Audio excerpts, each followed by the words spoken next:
want to talk a little bit today about labor and work. When we think about how people work, the naive intuition we have is that people are like rats in a maze, that all people care about is money. And the moment we give people money, we can direct them to work one way, we can direct them to work another way. This is why we give bonuses to bankers and pay in all kinds of ways. And we really have this incredibly simplistic view of why people work and what the labor market looks like. At the same time, if you think about it, there's all kinds of strange behaviors in the world around us. Think about something like mountaineering and mountain climbing. If you read books of people who climb mountains, difficult mountains, do you think that those books are full of moments of joy and happiness? No, they're full of misery. In fact, it's all about frostbites and difficulty to walk and difficulty of breathing, cold, challenging circumstances. And if people were just trying to be happy, the moment they would get to the top, they would say, "This was a terrible mistake, I'll never do it again. Instead, let me sit on a beach somewhere drinking mojitos." But instead, people go down, and after they recover, they go up again. And if you think about mountain climbing as an example, it suggests all kinds of things. It suggests that we care about reaching the end, a peak. It suggests that we care about the fight, about the challenge. It suggests that there's all kinds of other things that motivate us to work or behave in all kinds of ways. And for me personally, I started thinking about this after a student came to visit me. This was a student that was one of my students a few years earlier, and he came one day back to campus, and he told me the following story. He said that for more than 2 weeks, he was working on a PowerPoint presentation. He was working in a big bank, and this was in preparation for a merger and acquisition. And he was working very hard on this presentation. Graphs, tables, information. He stayed late at night every day. And the day before it was due, he sent his PowerPoint presentation to his boss, and his boss wrote him back and said, "Nice presentation, but the merger is cancelled." And the guy was deeply depressed. Now, at the moment when he was working, he was actually quite happy. Every night he was enjoying his work, he was staying late, he was perfecting this PowerPoint presentation. But knowing that nobody would ever watch that made him quite depressed. So I started thinking about how do we experiment with this idea of the fruits of our labor. And to start with, we created a little experiment in which we gave people Legos, and we asked them to build Legos. And for some people, we gave them a Lego and we said, "Hey, would you like to build this Bionicle for $3? We'll pay you $3 for it." And people said yes, and they built this Lego. And when they finished, we took it, we put it under the table, and we said, "Would you like to build another one? This time for $270. If they said yes, we gave them another one, and when they finished, we asked them, "Do you want to build another one for $240, $210, and so on," until at some point people said, "No more. It's not worth it for me." This was what we called the meaningful condition. People build one Bionicle after another. After they finished every one of them, we put them under the table, and we told them that at the end of the experiment, we will take all these Bionicles, we will unassemble them, we will put them back in the boxes, and we will use it for the next participant. There was another condition. This other condition was inspired by David, my student. And this other condition we called the Sisyphic condition. And if you remember the story about Sisyphus, Sisyphus was punished by the gods to push the same rock up a hill. And when he almost got to the end, the rock will roll over and he would have to start again. And you can think about this as the essence of doing futile work. You can imagine that if he pushed the rock on different hills, at least he would have some sense of progress. Also, if you look at prison movies, sometimes the way that the guards torture the prisoners is to get them to dig a hole, and when the prisoners finish, they ask them to fill the hole back up and then dig again. There's something about this cyclical version of doing something over and over and over that seems to be particularly demotivating. So in the second condition of this experiment, that's exactly what we did. We asked people, would you like to build one Bionicle for $3? And if they said yes, they build it. And then we asked them, do you want to build another one for 270? And if they said yes, we gave them a new one. And as they were building it, we took apart the one that they just finished. And when they finished that, we said, would you like to build another one? This time for 30 cents less. And if they said yes, we gave them the one that they built and we broke. So this was an endless cycle of them building and we destroying in front of their eyes. Now what happens when you compare these two conditions? The first thing that happened was that people built many more Bionicles. They built 11 versus 7 in the meaningful condition versus the Sisyphus condition. And by the way, we should point out that this was not big meaning. People were not curing cancer or building bridges. People were building Bionicles for a few cents. And not only that, everybody knew that the Bionicles would be destroyed sooner, quite soon, right? So there was not a real opportunity for big meaning, but even the small meaning made a difference. Now we had another version of this experiment. In this other version of the experiment, we didn't put people in this situation. We just described to them the situation, much I'm describing to you now, and we asked them to predict what the result would be. What happened? People predicted the right direction, but not the right magnitude. People who were just given the description of the experiment said that in the meaningful condition, people would probably build one more Bionicle. So people understand that meaning is important, they just don't understand the magnitude of the importance, the extent to which it's important. There was one other piece of data we looked at. If you think about it, there are some people who love Legos and some people who don't. And you would speculate that the people who love Lego will build more Legos even for less money, because after all, they get more internal joy from it. And the people who love Legos less will build less Legos because the enjoyment that they derive from it is lower. And that's actually what we found in a meaningful condition. There was a very nice correlation between love of Lego and the amount of Legos people built. What happened in the Sisyphic condition? In that condition, the correlation was zero.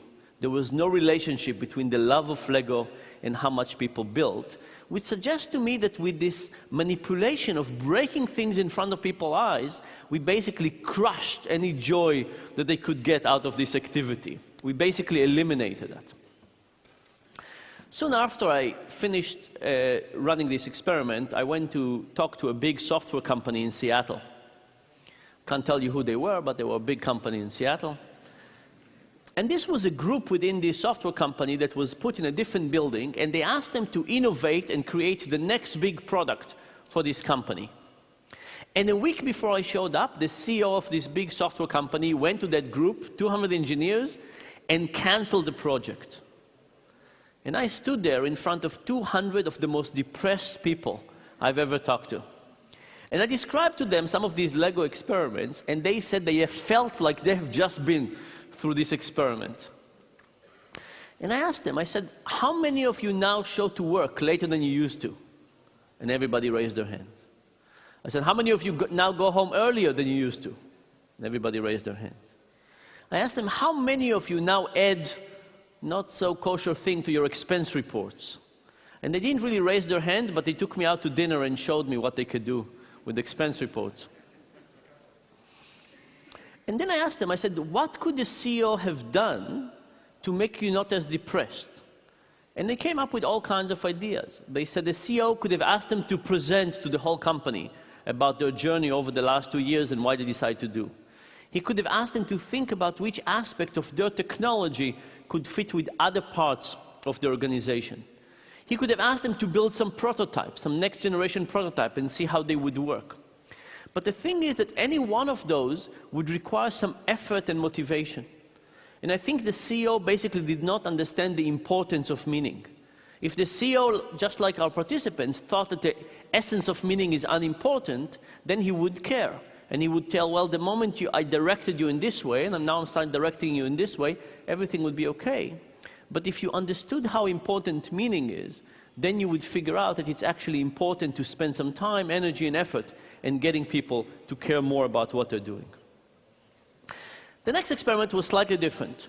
We took a sheet of paper with random letters, and we asked people to find pairs of letters that were identical next to each other. That was the task. And people did the first sheet, and then we asked them if they want to do the next sheet for a little bit less money, and the next sheet for a little bit less money, and so on and so forth. And we had three conditions. In the first condition, people wrote their name on the sheet, found all the pairs of letters, gave it to the experimenter. The experimenter would look at it, scan it from top to bottom, say, uh-huh, and put it on the pile next to them. In the second condition, people did not write their name on it. The experiment looked at it, took the sheet of paper, did not look at it, did not scan it, and simply put it on a pile of pages, right? So you take a piece, you just put it on the side. In the third condition, the experimenter got the sheet of paper and directly put it into a shredder. What happened in those three conditions? In this plot, I'm showing you at what pay rate people stopped. So low numbers means that people worked harder, they worked for much longer. In the acknowledged condition, people worked all the way down to 15 cents. At 15 cents per page, they basically stopped this effort. In the shredder condition, it was twice as much, 30 cents per sheet. And this is basically the results we had before. You shred people's effort, output, you get them not to be as happy with what they're doing. But I should point, by the way, that in the shredder condition, people could have cheated. They could have done not so good work because they realized that people were just shredding it. So maybe the first sheet you would do a good work, but then you see nobody is really testing it, so you would do more and more and more. So in fact, in the shredder condition, people could have submitted more work and get more money and put less effort into it. But what about the ignored condition? Would the ignored condition be more like the acknowledge or more like the shredder or somewhere in the middle? It turns out it was almost like the shredder. Now, there's good news and bad news here. The bad news is that ignoring the performance of people is almost as bad as shredding their effort in front of their eyes. Ignoring gets you a whole way out there. The good news is that by simply looking at something that somebody has done, scanning it and say, aha, that seems to be quite sufficient to dramatically improve people's motivations. So the good news is that adding motivation doesn't seem to be so difficult. The bad news is that eliminating motivation seems to be incredibly easy, and if we don't think about it carefully, we might overdo it. So this is all in terms of kind of negative motivation or eliminating negative motivation. The next part, I want to show you something about the positive motivation. So there is a store in the US called the IKEA. And IKEA is a store with kind of okay furniture that takes a long time to assemble.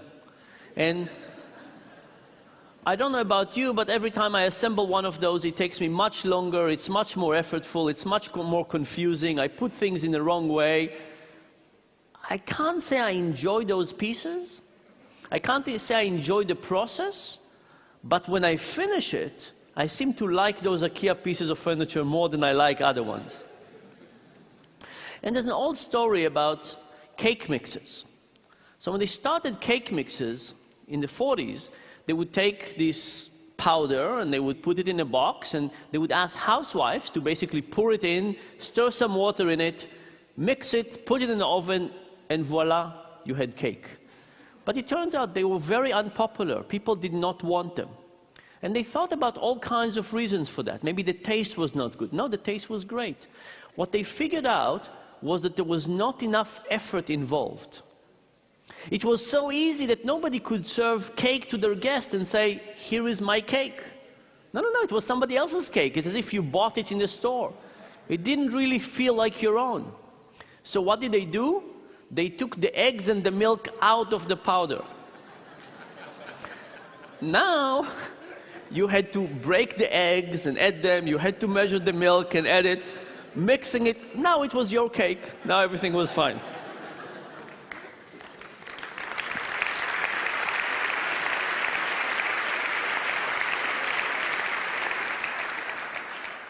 Now, I think a little bit like the IKEA effect, by getting people to work harder, they actually got them to love what they're doing to a higher degree. So how do we look at this question experimentally? We asked people to build some origami. We gave them instructions to how to create origami, and we gave them a sheet of paper. And these were all novices, and they built something that was really quite ugly. Nothing like a frog or a crane. But then we told them, we said, look, this origami really belongs to us. You worked for us, but I'll tell you what, we'll sell it to you. How much do you want to pay for it? And we measured how much they were willing to pay for it. And we had two types of people. We had the people who built it, and we had the people who did not build it and just looked at it as external observers. And what we found was that the builders thought that these were beautiful pieces of origami, and they were willing to pay for them 5 times more than the people who just evaluated them externally. Now you could say, if you were a builder, do you think that, oh, I love this origami, but I know that nobody else would love it? Or do you think, I love this origami, and everybody else would love it as well? Which one of those two is correct? Turns out the builders not only loved the origami more, they thought that everybody will see the world in their view. They thought everybody else would love it more as well. In the next version, we tried to do the IKEA effect. We tried to make it more difficult. So for some people, we gave the same task. For some people, we made it harder by hiding the instructions. At the top of the sheet, we had little diagrams of how do you fold origami. For some people, we just eliminated that. So now this was tougher. What happened? Well, in an objective way, the origami now was uglier. It was more difficult. Now, when we looked at the easy origami, we saw the same thing. Builder loved it more, evaluators loved it less. When you looked at the hard instructions, the effect was larger. Why? Because now the builders loved it even more. They put all this extra effort into it, and evaluators, they loved it even less, because in reality it was even uglier than the first version. Of course, this tells you about something about how we evaluate things. Now think about kids. Imagine I asked you, how much would you sell your kids for? Right? Your memories and association and so on. Most people would say for a lot of money. On good days.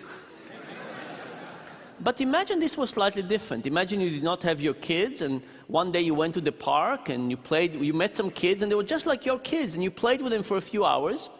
And when you were about to leave, the parents said, hey, babe, by the way, just before you leave, if you're interested, they're for sale. How much would you pay for them now? Most people say not that much. No? And this is because our kids are so valuable, not just because of who they are, but because of us, because they're so connected to us, and because of the time and connection. And by the way, if you think that IKEA instructions are not good, think about the instructions that come with kids. Those are really tough. By the way, these are my kids, which of course are wonderful and so on, which comes to tell you one more thing, which is much like our builders, when they look at the creature of their creation, we don't see that other people don't see things our way. Let me say one last comment. If you think about Adam Smith versus Karl Marx, Adam Smith had a very important notion of efficiency. He gave an example of a pin factory. He said pins have 12 different steps. And if one person does all 12 steps, production is very low. But if you get one person to do step 1 and one person to do step 2 and step 3 and so on, production can increase tremendously. And indeed, this is a great example and the reason for the Industrial Revolution and the efficiency. Karl Marx, on the other hand, said that the alienation of labor is incredibly important, and how people think about the connection to what they're doing. And if you make all 12 steps, you care about the pin. But if you make one step every time, maybe you don't care as much. And I think that in the Industrial Revolution, Adam Smith was more correct than Karl Marx.